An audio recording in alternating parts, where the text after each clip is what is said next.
Pressure কুকারে তৈরি ভাপা পিঠা। হ্যাঁ, ঠিক শুনেছেন। আপনার বাসায় যদি চালের গুঁড়া থেকে থাকে তাহলে 10 থেকে 15 মিনিটের ভেতর পিঠার রূপ নিয়ে আপনার সামনে হাজির হবে, আপনার নাস্তার টেবিলে হাজির হবে বা মেহমানের নাস্তার কাছে হাজির হয়ে যাবে ইনশাআল্লাহ। আর সেই পিঠাটা যদি হয় আবার দুধ দিয়ে তৈরি, তাহলে তার কোনো কথাই নেই। আসসালামু আলাইকুম everyone, welcome to back Tajmira cooking. আজকে আপনাদের সাথে শেয়ার করব কিভাবে আপনারা প্রেশার কুকারে ভাপা পিঠা তৈরি করবেন, তার পূর্ণাঙ্গ রেসিপি। সো ভিউয়ার্স, তাহলে চলুন কথা না বেরিয়ে শুরু করি আমার আজকের রেসিপি। এই রেসিপির জন্য আমি প্রথমেই নিয়েছি 5 কাপ মেজারমেন্ট কাপের 5 কাপ চালের গুঁড়া। এর সাথে অ্যাড করেছি মেজারমেন্ট কাপের 3 নম্বর কাপ দিয়ে 2 কাপ দুধ। দুধটা অবশ্যই আমি অনেকক্ষণ জ্বালিয়ে নিয়েছি। দুধটা যত জ্বালিয়ে ঘন করবেন দুধের পিঠার মজা তত বেশি বেড়ে যাবে। আর দুধটা জ্বালানোর সময় আমি যে পরিমাণ লবণ এর সাথে অ্যাড করব, সেই দুধের সাথে আমি লবণটা অ্যাড করেছি, সে কারণে আমি এক্সট্রা কোনো লবণ এখানে প্রয়োগ করব না।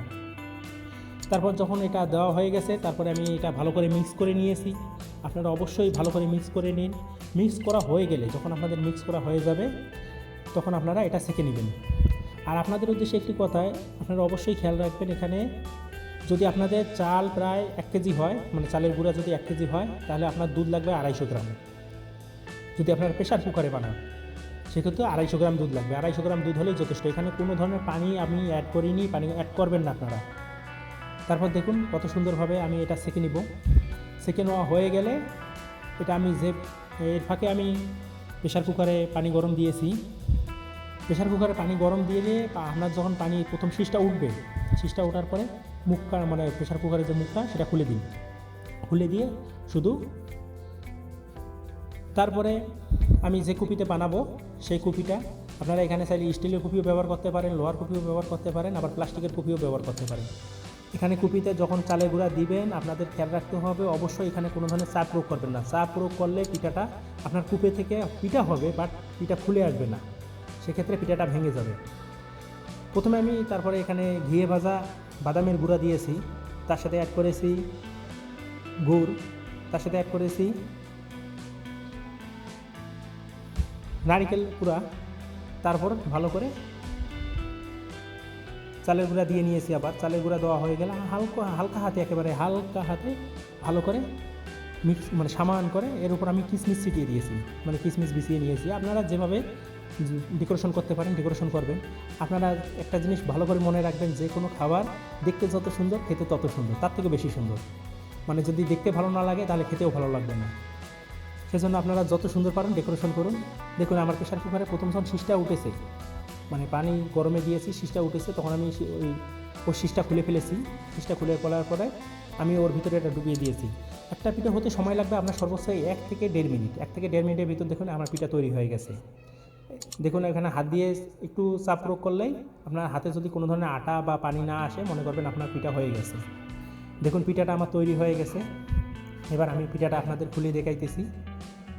দেখুন একেবারে খুব ইজিলি এই পিঠাটা তৈরি হয়ে যায়।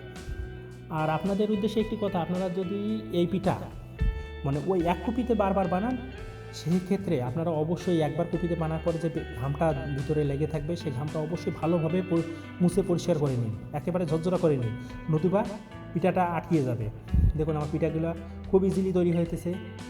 আর চুলার ভাপটা অবশ্যই সবসময় একেবারে হাই না, মিডিয়াম না, আবার লো না, লো থেকে একটু হালকা উপরে রাখবেন, 30 থেকে 35% ভিতরে রাখবেন, তাহলে আপনার পিঠাটা পারফেক্টভাবে তৈরি হবে। তারপর আপনাদের সাথে আরও আমি দ্বিতীয়বার আর একটা পিঠা তৈরি করতেছি। একই সাথে আপনারা যেহেতু অবশ্যই প্রথমে পিঠ দেখেছেন 2 ধরনের পিঠার, সেহেতু আমি আরেক ধরনের পিঠা আপনাদের তৈরি করে দেখাইতেছি। এর জন্য আমি প্রথমে চালের গুঁড়া নিয়েছি, তারপরে নিয়েছি আবার বাদামের গুঁড়া। বাদামটাও আমি অবশ্যই ঘিয়ে ভেজে নিয়েছি। ঘিয়ে ভাজার কারণ হলো এটা অন্যরকম একটা এক্সট্রা ফ্লেভার দিবে, সেজন্য। তারপরে অ্যাড করেছি নারিকেল গুঁড়া, আপনারা নারিকেল স্লাইসও দিতে পারেন। আমি আরেকটা ভিডিও বানিয়েছিলাম, সেটাতে আমি নারিকেল স্লাইস দিয়েছিলাম, এটাতে নারিকেল গুঁড়া দিতেছি। তারপরে অ্যাড করেছি খেজুরের গুড়। আপনাদের আমি প্রতিটা ভিডিওতেই বলে থাকি, অবশ্যই আপনারা বাজার থেকে 100-150 টাকা দামের খেজুরের গুড়টা না কেনার চেষ্টা করবেন, কারণ ওটাতে আপনার ময়দা বা আটার পরিমাণেই বেশি। সে কারণে আপনারা 2 থেকে 250 টাকা দামের মোটামুটি গুড়টা কেনার চেষ্টা করুন। একটু হলে গুড়ের পরিমাণটা বেশি থাকবে, সেখানে খেজুরের রসটা বেশি থাকবে। দেখুন তারপরে আমি চালের গুঁড়াটা দিয়ে নিয়েছি, চালের গুঁড়া দিয়ে আবার সমান করে নিয়েছি। সমান করে নিয়ে এর উপর আমি কিশমিশ দিয়ে আবার ডেকোরেশন করে নিয়েছি। কিশমিশ দিয়ে ডেকোরেশন করার পরে পিঠাটা দেখতে খুব সুন্দর, মানে আপনারা হয়তোবা থাম্বনেলে প্রথমেই দেখেছেন পিঠাটার কত সুন্দর ফুটে উঠেছে। আপনারা চাইলে কিশমিশ আরও বাড়িয়ে দিয়ে আরও সুন্দর করতে পারেন। আপনারা যেভাবে পারেন আপনারা ডেকোরেশন করুন। ডেকোরেশন যত সুন্দর হবে আপনার পিঠা খেতে তত ভালো লাগবে। দেখতে ভালো তো খেতে ভালো। তারপর আমি যে পাতিলে তৈরি করব সেই পাতিলে প্রথমে চুলা জ্বালিয়ে ভাপ তুলে নিয়েছি। অবশ্যই ভাপ তোলার পরে আপনারা পিঠাটা দিবেন। আর এই যে আপনারা যে ন্যাকড়াটা বা যে গেঞ্জির এক্সট্রা অংশ বা যেটাই বলুন, যেটা দিয়ে পিঠাটা ঢাকবেন সেটা অবশ্যই প্রথমে পানিতে চুবিয়ে নিয়ে ভিজিয়ে নেবেন। ভিজিয়ে চিপে পানি ফেলে দিবেন। নতুবা যে আপনার শুকনো অবস্থায় এখানে দিতে চান আপনাদের পিঠা হবে না, মানে পিঠাটা গেঞ্জির সাথে বা ন্যাকড়ার সাথে লেগে যাবে, পিঠাটা ছুটবে না। সেজন্য অবশ্যই পিঠাটা আগে ন্যাকড়াটা ভিজিয়ে নেবেন। দেখুন আমার ভিজিয়ে নেওয়া হয়ে গেছে, আমার পিঠাও তৈরি হয়ে গেছে। এবং এই আপনাদের আমি প্রথমেই বলেছিলাম 10 থেকে 15 মিনিটের ভিতরেই নাস্তার টেবিলে আপনার পৌঁছে যাবে যদি আপনার বাসায় চালের গুঁড়া থাকে।